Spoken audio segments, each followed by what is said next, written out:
बिस्मिल्लाहिर्रहमानिर्रहीम।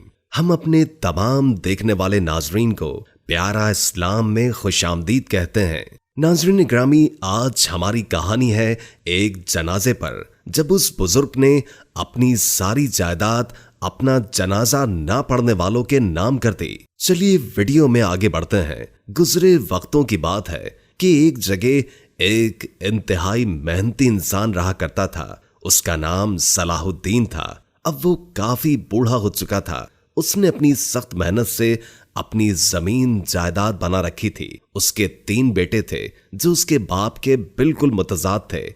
वालिद जितना मेहनती था वो उतने ही ऐश परस्त थे। घर में किसी चीज की तंगी बर्दाश्त न होती। उस बुजुर्ग की पूरे कस्बे में बहुत इज्जत थी। जो उसे मिलता सलाम दुआ जरूर करता था। एक दिन उस बुजुर्ग ने सोचा कि मेरे पास वक्त बहुत कम है। अगर मैं मर गया तो मेरे जाने के बाद मेरे बेटे जायदाद की लालच में न जाने क्या कर देंगे। उन्होंने तीनों बेटों को अपने पास बुलवाया और कहने लगे, मेरे प्यारे बेटो, मेरी जिंदगी का कोई भरोसा नहीं है। मैं चाहता हूं कि मेरे मरने के बाद तुम लोग इसी तरह प्यारो मोहब्बत से रहो। मैंने सारी जिंदगी तुम्हारे लिए मेहनत करते हुए गुजार दी है, लेकिन सिर्फ दौलत ही जिंदगी का हासिल नहीं होती। मुझे देखो, मैंने बेशुमार दौलत कमाई है, लेकिन आज जो कमाई मेरे काम आएगी वो तुम सब हो। मेरी जिंदगी की असल कमाई तुम लोग हो। मेरे दुनिया से रुखसत हो जाने के बाद मेरी जायदाद को मिलकर इस्तेमाल करना और मुझे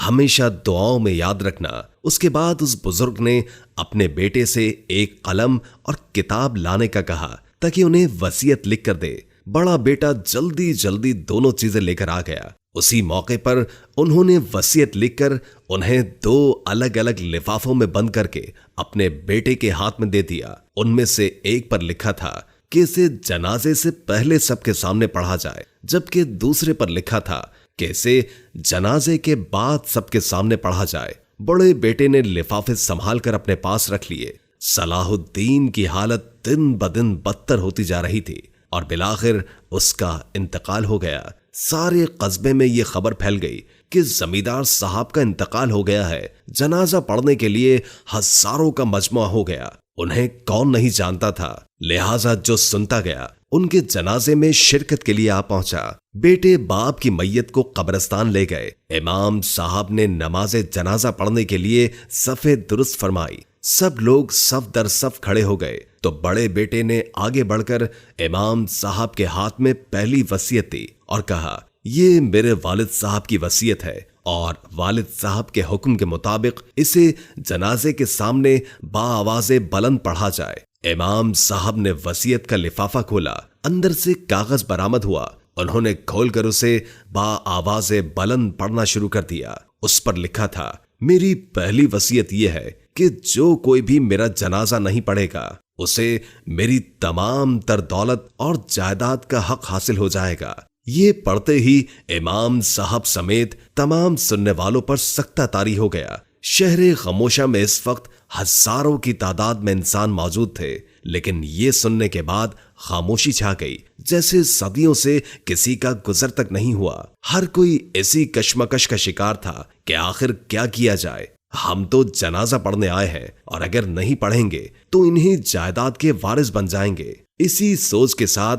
एक शख्स सफ से निकलकर एक तरफ खड़ा हो गया, जिसका मतलब यह था कि वो जनाजा नहीं पढ़ेगा। इसके बाद बाकी लोगों को भी हौसला मिला, क्योंकि हर कोई जायदाद हथियाना चाहता था, लेकिन मारे शर्म के जनाजा छोड़कर जाने की हिम्मत नहीं थी। बस एक शख्स के एक तरफ खड़े होने की देर थी कि देखते ही देखते जनाजे में आए तमाम लोग एक तरफ जाकर खड़े हो गए, जिससे साफ ये जाहिर था कि वो जनाजा नहीं पढ़ना चाहते ताकि उन्हें जायदाद में हिस्सा मिल सके। अब जनाजा पढ़ने के लिए बचे सिर्फ इमाम साहब और मरने वाले के 3 बेटे। इमाम साहब परेशान थे कि कोई फतवा नहीं दिया जा सकता कि ये लोग नमाज जनाजा पढ़ने पर राजी हों। उधर तीनों बेटे इसी कश्मकश का शिकार थे कि आखिर क्या किया जाए। अगर नमाज जनाजा पढ़ेंगे तो कुछ भी नहीं मिलेगा और अगर ना पढ़ी तो कुछ न कुछ मिल ही जाएगा। काफी सोच विचार के बाद तीनों ने यह फैसला लिया कि वो जनाजा नहीं पढ़ेंगे। इस तरह वो दीगर कम ज़र्फों के साथ जाकर खड़े हो गए। अब बचे अकेले इमाम साहब, तो उनकी अक्ल माऊफ हो गई। अब करें तो क्या करें? वो यही खड़े सोच रहे थे कि कब्रिस्तान के करीब से 3 लोगों का गुजर हुआ। इतने सारे लोगों को इकट्ठा देखकर वो रुक गए। उन्होंने देखा कि जनाजे की तैयारी की जा रही है, तो वो तीनों नमाजे जनाजा की अदायगी के लिए गए। इमाम साहब रुकू में गए और उसके बाद 2 आयत पढ़कर सुना दी, ताकि अगर वो ना पढ़ना चाहे तो पढ़ें।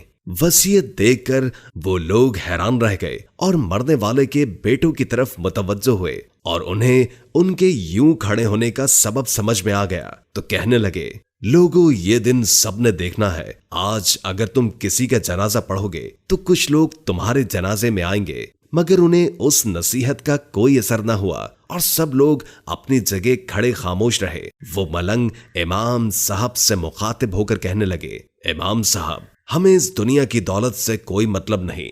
आप नमाजे जनाजा पढ़ाना शुरू करें, हम जमात में खड़े हैं। ये सुनकर इमाम साहब ने खुदा का शुक्र अदा किया कि इस मसले का कोई तो हल निकला और फिर नमाजे जनाजा पढ़ाना शुरू कर दी।